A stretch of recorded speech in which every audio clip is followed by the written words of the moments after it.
Okay, so it's March of 42, just 4 or 5 months after Pearl Harbor, and FDR and Marshall meet. Marshall, I've got a picture of him. He's the overall commander of U.S. Army, the U.S. Army, and of course Marshall's thinking about the Pacific too, not just Europe. But I'm focused on Europe in this course. So and again, I can't say it enough. For Marshall, for FDR, Germany is priority number one. Germany is seen as the greater threat to U.S. interest. I think both Roosevelt and Marshall felt that Japan could be defeated easier than Germany, and that just Hitler's the greater threat. So it's a little ironic. It's something that we take for granted today, that Hitler would be the number one priority for the U.S. But let's not forget who bombed us. Hitler didn't bomb us. He declared war on us, but it was the Japanese who bombed us. But beginning in the 1930s, Roosevelt always thought Hitler, he was always more European focused than he was Pacific focused. And even though it was Japan that bombed us, FDR and Marshall, they definitely are on the same page that Germany is the greater threat, that the first priority is defeating Germany, and then defeating Japan.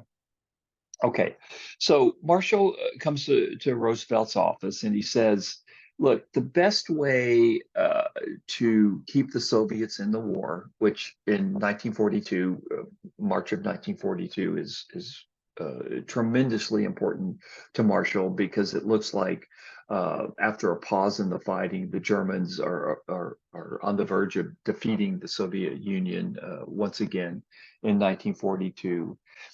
And also to show our commitment to Stalin, that the U.S. is committed to defeating Hitler.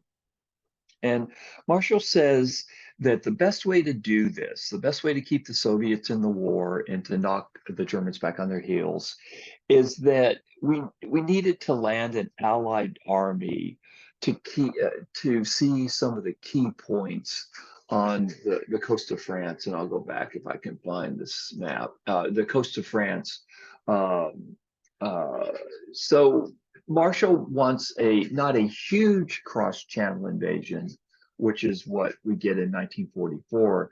He wants kind of a limited cross-channel invasion where mostly the British, because there's very, very few American troops in England at this time. Remember, it takes a while to send troops over to England. They all have to travel by ship, or the majority of them do anyway. It's just not going to happen abracadabra overnight. Again, and these soldiers need to be trained. They need to be armed. They need to be trained. It's just going to take a while.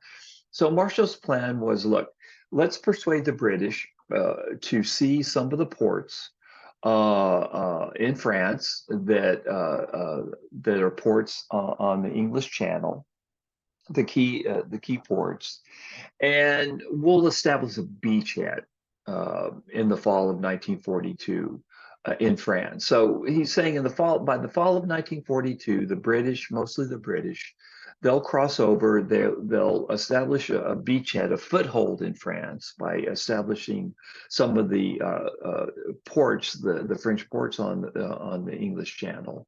And then as the United States, as U.S. troops start coming into Great Britain, the U.S. will start sending more and more troops into France. So initially, the fall of 1942, this plan that Marshall proposes to Roosevelt, it would be mostly a British operation. They would go in, they wouldn't invade all of France, but they would seize some of the ports, the French ports on the English Channel. They'd establish a foothold, or the Allies would establish a foothold in France. And then more and more troops would pour into this foothold, these ports. And then there'd be an expansion of the Allied armies into France as more and more troops poured into these footholds. So this is called Operation Sledgehammer, and I'll write this on my outline. So just you can write it down, or you'll see it on the outline.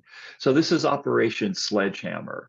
Again, note the date. It's the fall of 1942, early fall, because the later you get into the fall, the more difficult it is to cross the British Channel because it's northern latitudes. It's just very hard to send troops across the English Channel after mid-September. So it'd be early fall 1942 under the Operation Sledgehammer proposal. British troops and then American troops would seize French ports on the English Channel. So Roosevelt thinks about it, and he's kind of like, okay, well, I can kind of see the logic of this. And then a couple of months later, the Soviet foreign minister Molotov, he comes to Washington, and just from the very get-go, the Soviets are demanding a second front. The Soviets are demanding that the Allies land in France. And one of the advantages of Operation Sledgehammer, according to Marshall, was that this would take some of the pressure off the Soviet army, because Hitler would be forced to send some of his troops from the Soviet army back to France to oppose this landing in the fall of 1942. So this, for Marshall, this is one of the really great things about Sledgehammer. Not only would it establish an Allied foothold in France, but it would force at least a portion of the German army to leave the Soviet Union and to be rushed to France to fight the Allies in France. And so it would give the Soviets a breather. So cut to May, a couple of months after Roosevelt hears about this proposal, Molotov, the Soviet foreign minister, he comes to Washington. He's very brusque, he's very rude. He's saying, look, you have to establish a second front. We need help. It's just us fighting the Germans now. And it's true, it was just the Soviets fighting the Germans. And what are you going to do about it? When are you going to send troops to the continent? Sure, you've got troops in England, but who cares about that? You know, they're not being attacked by the Germans. You've got to get troops on the European continent. And so Roosevelt says, hey, don't worry, we've got a plan. He tells them about the Sledgehammer plan, this invasion to occupy some of the ports in France. And then after the occupation of these ports, the Allies would build up their forces in France for an eventual attack on Germany. So Molotov's very, very happy that about this news. He thinks it's great that Roosevelt, and by the fall of 1942, that the Allies are willing, or they say they're willing anyway, to establish a second front in France, and force the Germans to send Germany to send at least a portion of their army from the Soviet Union to France to oppose this landing. So Molotov, he leaves Washington, and he's somewhat mollified. Well, there's big problems with Sledgehammer, with Marshall's proposal. Number one, as I've said many, many times, there were just not the logistics, even for a limited landing in France. There wasn't the training, there wasn't the landing craft. U.S. soldiers were, again, it was taking them a while to get to England. And so Sledgehammer, it looked really good on paper. Let's go over there. Let's just establish a foothold in France. That'll, help the Soviets, because the Germans will have to send a portion of their army to France to fight this very limited invasion.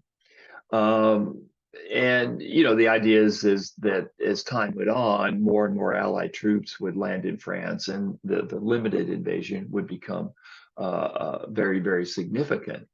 But even a limited invasion, the logistics weren't ready yet for the Allies. The Allies just were not ready to occupy any part of France in the fall of 1942. And the other problem, and this was the bigger problem with Sledgehammer, it would have been mostly British troops, right? Because there are very, very few American troops in England. It takes a while to get them there. So it would have been a largely British operation, even though it was the idea of the U.S. military. But we can't tell the British what to do. The British are our allies. They're not our subordinate. And the British looked at sledgehammer, and they just thought it was the stupidest thing they'd ever seen in their life. Now, Churchill doesn't say that to Roosevelt. He doesn't say that to Marshall directly. He kind of, when he hears about this plan to send a British army over into France in the fall of 1942, he kind of says, well, that's kind of a good idea. But privately, he just thinks it's crazy, it's too soon, it's premature. And in July of 1942, Churchill meets with his army, his chiefs of staff, and they agree unanimously that Operation Sledgehammer, this attempt to grab at least a piece of France in the fall of 1942, was a no-go. It just was impossible. They opposed it. They absolutely refused to send British troops over into France in the fall of 1942. They just thought it was ridiculous and impossible and hopeless, and the chances of success were very, very small, and they just refused to take that risk. So what you have is a major fight between the British and the Americans in the summer of 1942. And really what I'm talking about is the US military, okay, which had proposed sledgehammer and George Marshall on one side. And then on the other side, you've got Churchill, who has memories of World War I and trench warfare. He's opposed to sledgehammer. And the British military chiefs, they're also opposed to sledgehammer as well. And again, sledgehammer is this limited occupation of France in the fall of 1942, which would become a larger occupation as time went on, as more and more US troops arrived in England and they could be fed into France. So you've got the US military leadership versus Churchill and versus the British military. So then the question becomes, how is Roosevelt going to land on this question? He becomes the deciding factor. He's the decider whether or not this Operation Sledgehammer is going to happen or it's not.